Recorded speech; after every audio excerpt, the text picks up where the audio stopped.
Olá, nosso papo de hoje é com a Joaquim Alves Neto. Joaquim Alves Neto, que nasceu em 17 de fevereiro de 1959 em Cajazeiras, na Paraíba. Ele que é um verdadeiro atleta na acepção da palavra, participando e praticando futebol, futsal, futevôlei, vôlei, basquete, karatê, um camarada sensacional e que faz parte da história do nosso esporte. Nosso maestro de hoje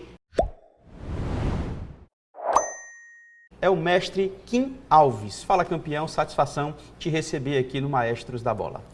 É uma satisfação toda nossa, viu, Paulo Quintela? E antes de tudo eu queria assim, parabenizá-lo e ao mesmo tempo, né, agradecer a todos vocês, né, por todo o compromisso que vocês têm enquanto profissional, pelo cuidado que tiveram no chamamento para que a gente pudesse fazer esse momento. Então, o professor mestre Kim Alves é uma pessoa dedicada aos desportos nacionais, né, onde a gente procurou desfrutar, né, de várias modalidades, dentre elas em especial o karatê, né, o próprio voleibol, o atletismo e o futebol. Então a gente procurou se dedicar, aprofundar-se nos conhecimentos epistemológicos, não esquecendo das questões empíricas, porque faz parte do processo, mas a gente procurando dar uma colaboração significante a essas pessoas que militam nessas modalidades, em especial o futebol, para que a gente pudesse, assim, contribuir em nível nacional com a desenvoltura desse desporto tão apaixonante que é, né, o futebol brasileiro. Show de bola. Professor Kim, como é que começou essa paixão pelo esporte? Olha, desde criança, aos 7 anos de idade, eu assistindo, né, Garrincha, Pelé, Didi, Vavá, Marildo, todo aquele pessoal, eu queria ser jogador de futebol, né? E às vezes eu faltava liderança naquela época, em 67, 60, e eu ficava organizando a turma. E nós comprávamos, fazíamos as coisas da seleção brasileira, e íamos jogar no meio da rua. Né? Isso aí foi me fascinando. E com meus 17 anos, por aí assim, fui para a equipe do Campinense na Paraíba jogar júnior. Mas aí eu fiz uma reflexão naquela época que jogar futebol, onde eu ia competir, teoricamente, com Zico, Dirceu Lopes, né? Roberto Dinamite e etc., eu disse, rapaz, deixa eu contribuir com o futebol de outra forma, porque talvez eu tenha mais espaço. E aí eu procurei o mundo acadêmico e estou contente em poder servir desta forma. Inclusive, professor universitário, né? Você é formado em educação física? Formado em educação também, física, especialista. E é professor e mestre também, né? E estou fazendo doutorando na área também. Sensacional. Tá, deixa eu trazer aqui rapidinho sobre o futebol. Você passou pelo Fortaleza nas categorias de base, inclusive sendo campeão sub-20, se não me engano. Isso. Como preparador ou como auxiliar? Como preparador. Preparador do Frasson, né? Era, do Frasson, Daniel Frasson.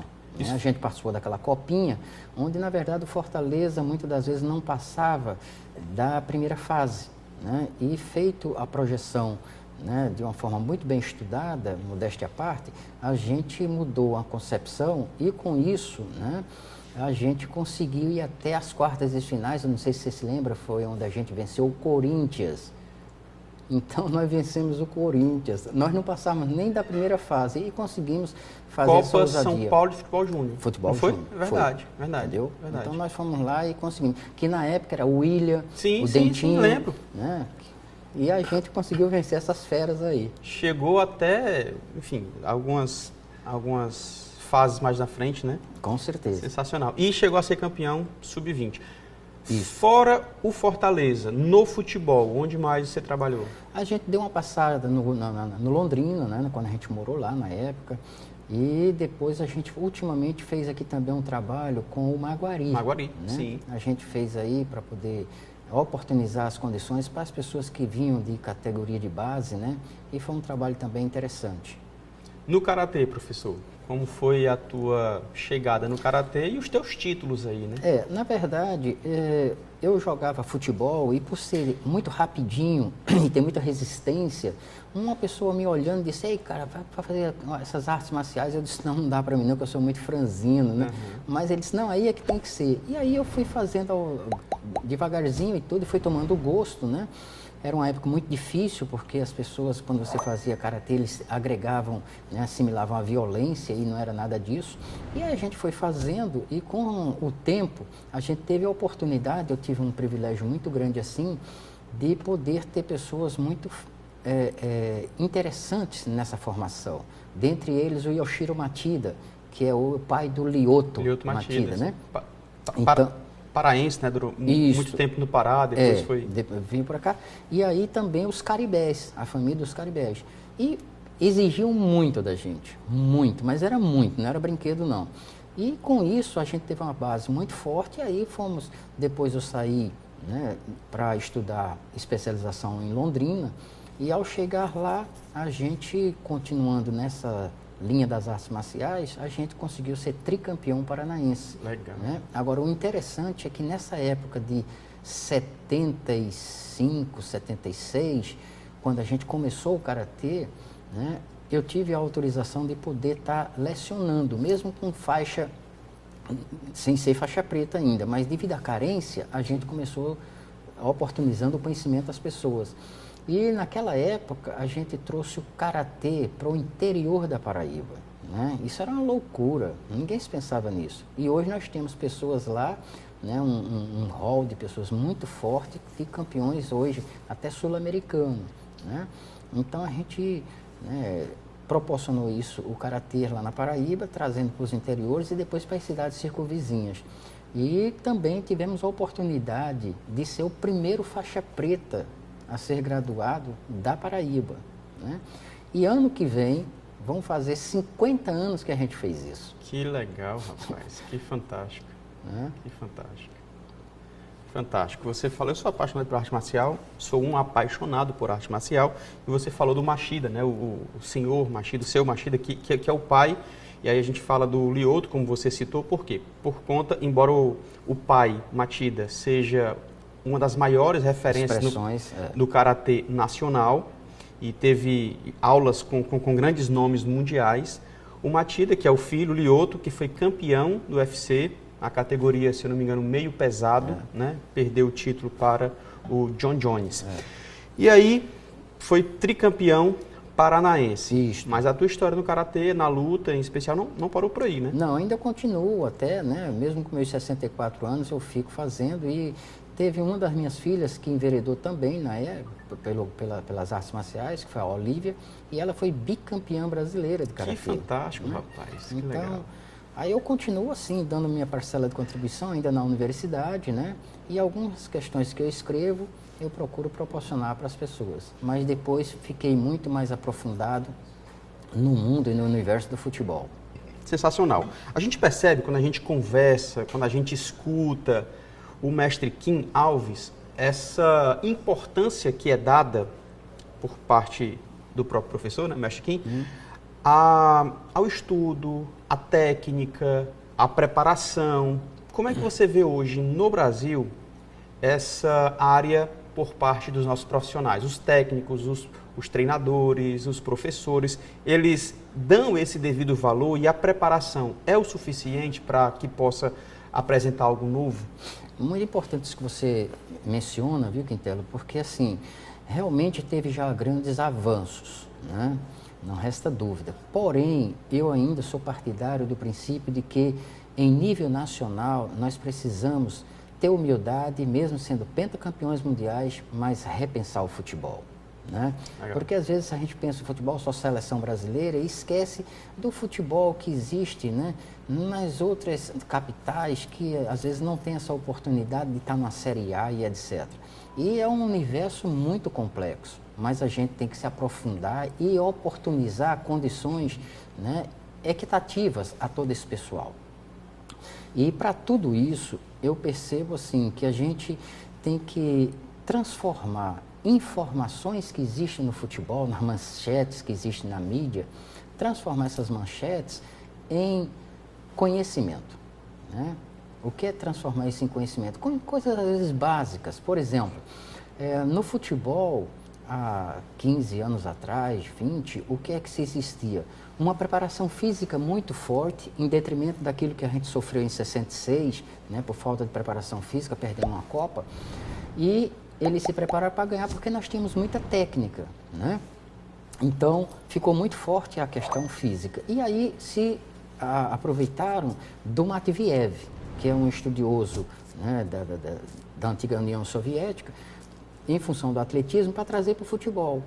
Mas ficou muito fragmentado esse estudo, apesar de servir bastante, como a Copa de 70 se preparou bem com Cláudio Coutinho e etc., e a gente tornou-se campeão. Mas isso se prevaleceu e estava começando a ficar difícil porque os outros países estavam estudando muito o futebol e perceberam que não dava para se fragmentar mais a questão da questão física para vir com a questão técnica e entrar num processo tático.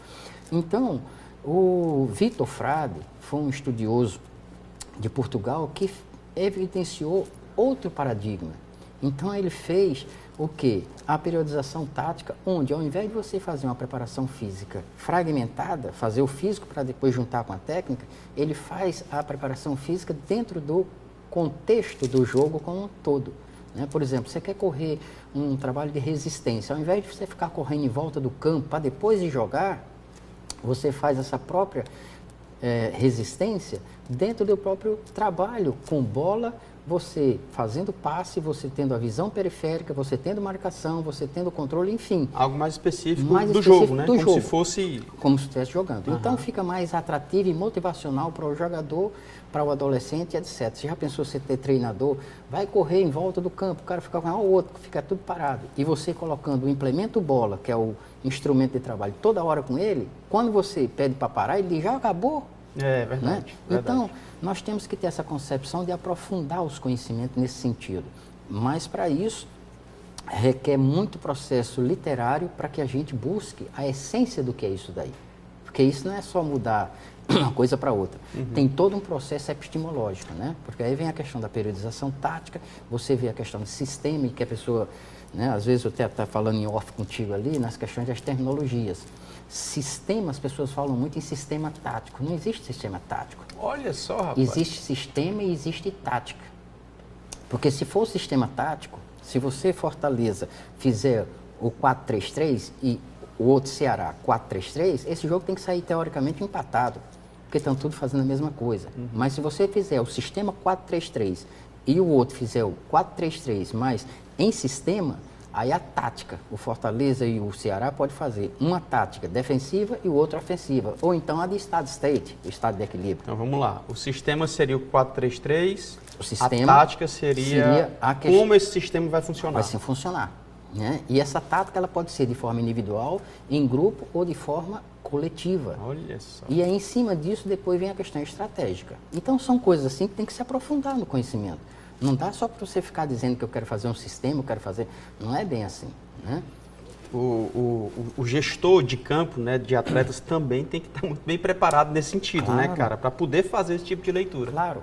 Hoje nós temos uma equipe em nível nacional que está fazendo um trabalho muito interessante, é o Esfera. Sim. É um grupo que estão trabalhando em São Paulo, né? Está com essa nova concepção, é todo trabalho estudado. Né? Metodologicamente, epistemologicamente, enfim, vai dar um resultado daqui a uns 10 anos que Flamengo, Corinthians, Palmeiras, Internacional, Grêmios, que tem trabalhos interessantes, mas vão ficar a veio navio. Professor Kim, a gente, no futebol, nós temos aí o preparador de goleiros, alguém que trabalha especificamente com goleiros. No Brasil, em especial, não tem muito a cultura de preparador de atacantes, preparador de laterais, preparador de zagueiros. Dentro desse seu estudo, assim, desses estudos mais preparados a nível mundial, cabe isso no futebol brasileiro? Preparador de goleiros, preparador de zagueiros, preparador de atacantes. Isso funcionaria aqui? Essa especificidade, né, é importante que exista. E aí tem algo que chama-se assim treinamento funcional. Treinamento funcional é aquela quando você tem uma carência em determinada especificidade, você vai lá e faz a junção para poder juntar aquilo no somatotipo, né? Na soma geral da coisa. Ou seja, se você tem uma carência do chute, então se você tem o chute, você vai fazer uma musculação para depois você, né, se beneficiar numa potência para poder fazer esse chute. Mas você não pode fazer isso isoladamente só na máquina. Entendi. Você tem que fazer a máquina e ao sair da máquina você ir fazer esse chute, porque senão a musculatura ela se... Né?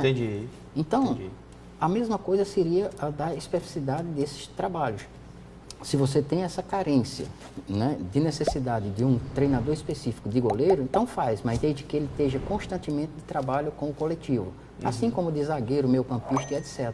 Então tem que ser um trabalho profissional para que todos estejam engajados numa linha só, de um objetivo e meta daquilo que você quer. Fortaleza está dando exemplo disso daí. Verdade. Todo esse conhecimento adquirido, claro, você já participou e já foi presidente de federações, já foi presidente de algumas associações, já compartilhou muito o seu conhecimento na área política, com várias ideias e isso vai virar um livro, não? Sim, a gente fez um livro, a Enciclopédia do Futebol, mas aí ele ficava em torno de umas 880 páginas, né? Você sair com a Bíblia dessa para poder estar estudando era muito preguiçoso, talvez para quem pegasse. E aí a gente foi, né, orientado, né, para fazer isso de forma fragmentada, ou seja, fazer em volumes. E aí a gente vai estar com o primeiro volume, né, que também mudamos o nome de, ao invés de enciclopédia é algo quando você faz de forma sequenciada na linha alfabética. Eu não tinha feito isso de forma sequenciada, né, porque a gente coloca a enciclopédia como um todo só do mundo do conhecimento, mas esquece que a enciclopédia, quando você tem que fazer de forma, né, sequenciada alfabética. Então a gente mudou e atendeu a ideia para fazermos em volumes. E a gente mudou também o título para Futebol e Conhecimento, que é algo que a gente luta tanto para que as pessoas transformem informação em conhecimento, então a gente vai fazer Futebol e Conhecimento. E dentro desse Futebol e Conhecimento, a gente tem aí, dando um passeio no mundo histórico do futebol, depois os, né, significados das palavras que existem no futebol. Por exemplo, as pessoas falam muito sistema tático, né, na verdade é sistema e tática, depois falam muito técnico, ao invés de treinador, né? Depois, tem diferença. Tem muita diferença, né? Depois, assim, as pessoas falam em questão de reflexo, né? O goleiro tem muito reflexo, não, ele tem rápida reação. Em raras exceções ele tem um reflexo, porque reflexo é aquela que vem, né, da medula para o cérebro, né? E a rápida reação vem do cérebro para a medula, ou seja, você quando vai pensar, aí você é que depois manda a resposta. Isso aí é rápida reação, que é o que o goleiro faz. E a gente fica deixando isso acontecer. E a gente não pode. Nós que no mundo da educação física, temos que, né, valorizar essas terminologias porque faz muita diferença. Por exemplo, um apresentador, né, de uma pessoa que é radialista são coisas distintas. Sim. São parecidos, mas são distintos. Sim. Né? Então, nós temos que ter esse cuidado nesse mundo desportivo. Por exemplo, a própria questão do esporte e desporto. Né? Esporte são todas aquelas ações que você faz, né, de futebol, vôlei, basquete, sem nenhuma questões das regras ou de algum regimento jurídico. Já o desporto é aquela que você tem toda a questão, né, de alcance jurídica com federações, confederações e etc. São distintos. Explica aí técnico e treinador a diferença. O técnico é aquele que faz todo o processo de planejamento organizacional de uma forma cronológica das logísticas que vão acontecer com o elenco. Então, o cara quer fazer, né, a logística de uma equipe, do seu elenco, que vai viajar e vai ter a hospedagem, que vai a questão de material, tudo. Esse cara é o técnico que vai fazer essa logística de tudo. Treinador é aquele que faz todo o processo de planejamento de forma repetitiva nos trabalhos que vão acontecer em campo com um grupo. Então são coisas distintas, mas as pessoas, pelo vício da linguagem, vai e ficam, né, se embrenhando pelo que o outro diz. Aí a gente tem que ter essa humildade, quando eu digo, mesmo a gente sendo pentacampeões, nós temos que ter humildade de estar cada vez aprendendo as coisas do futebol. Tem previsão para o lançamento desse livro? Eu creio que esse ano sai, se Deus quiser, né? A gente vai só ver a questão da editora, porque eu vou ver se eu negocio com o governo do estado, porque assim, eu não tenho interesse de ganhar esse dinheiro todo, eu tenho interesse de que esse livro perpasse para o conhecimento para as pessoas. Então, como eu sou um partidário de políticas públicas no desporto, em especial o futebol, que isso daqui seja a contrapartida da gente colocar em todas as escolas do estado do Ceará. Muito legal, né? Muito legal. Professor, a gente vai entrar agora no quadro Bate Pronto, tá?